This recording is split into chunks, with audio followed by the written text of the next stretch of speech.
Today, we're going to dig into a really fascinating piece of database history. It's all about a tool that dared to ask a pretty simple question. What if a database spoke the exact same language as our code? We're talking about Versant, a database that was built to store data exactly how software actually sees it, as these complex, interconnected objects. Okay, so let's just dive right in by asking a really fundamental question. If you think back to the 1990s, programming was taking this huge leap forward. So why did it feel like our code and our data were from two different planets, like they were speaking completely different languages and always needed some kind of translator in between them? And this slide just captures the core problem of that whole era perfectly. On one side, you had this brand new wave of object-oriented programming, languages like C++ and Java, which were modeling the world with these rich, complex, interconnected objects. But on the other side, the dominant technology for storing data was relational databases, which basically demanded that you flatten everything out into these rigid rows and columns. It was a total collision of two worlds. So yeah, this brings us to our first big idea here, what we call the Great Mismatch. It was this time when programming was just sprinting ahead, but it felt like databases were kind of stuck back at the starting line. And here's the bottom line. Developers were thinking, designing, and building their applications using these incredibly powerful object models.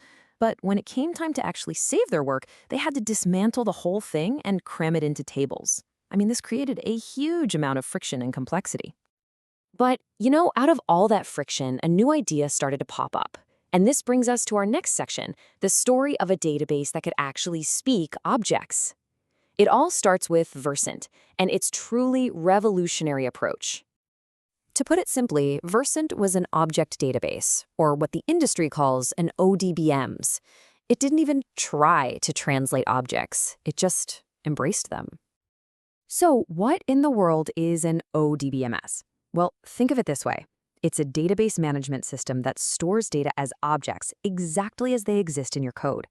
This means it natively understands things like classes, inheritance, and all the complex relationships between your data. No translation needed. And hey, this wasn't just some niche academic tool. No way! Versant was built for serious heavy-duty work. It integrated directly with the major object-oriented languages of the time, C++, Java, and Smalltalk. And it really found its home in industries dealing with just immense complexity. We're talking telecommunications, aerospace, and defense. These were the fields building massive simulation systems, where the data model couldn't be some flimsy approximation. It had to mirror the real world with all its messy, intricate connections. All right, this gets us to the core benefit, which is what we're talking about right here, native persistence. The whole goal was to completely get rid of that clunky, inefficient translation layer sitting between the application code and the database. And this quote just says it all. This is the phrase you'll hear again and again when people talk about this stuff. Versant eliminated the object relational impedance mismatch. It's a technical sounding term for sure, but all it really means is it solved that huge problem of code and data speaking different languages. Okay, this slide right here is the aha moment. On the left, you see the old way. Your code's beautiful objects had to get pushed through this complex translation layer, an ORM, or Object Relational Mapper, which would painstakingly convert them into rows and columns just to squeeze them into database tables. But on the right, that's the Versant way. It was just direct. Your code's objects were saved directly as objects. Simple, elegant, and let me tell you, a whole lot faster. So how did this thing actually work? Well, let's pop the hood and take a look at how this object-native database actually saw and managed data. The fundamental difference was this. Instead of tables with rows and columns, Versant stored data as a web of interconnected object graphs.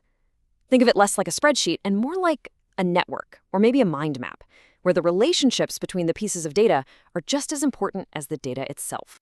And this was a true enterprise-grade system. It was built for massive complexity. We're talking about handling millions of objects and managing that incredibly intricate web of relationships between them. And it had all the features you'd expect from a serious database.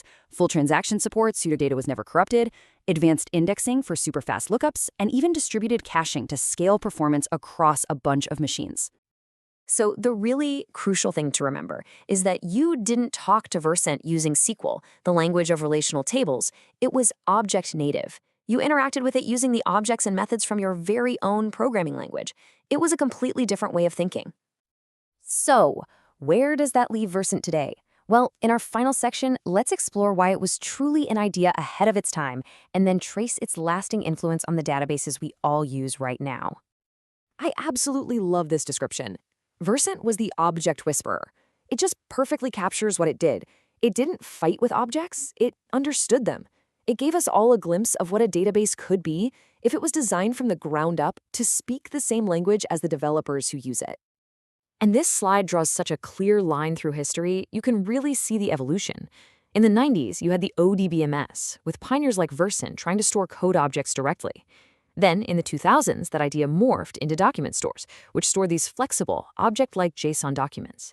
And then in the 2010s, it evolved again into graph databases, which focus explicitly on the relationships, the very heart of Versant's original object graph model.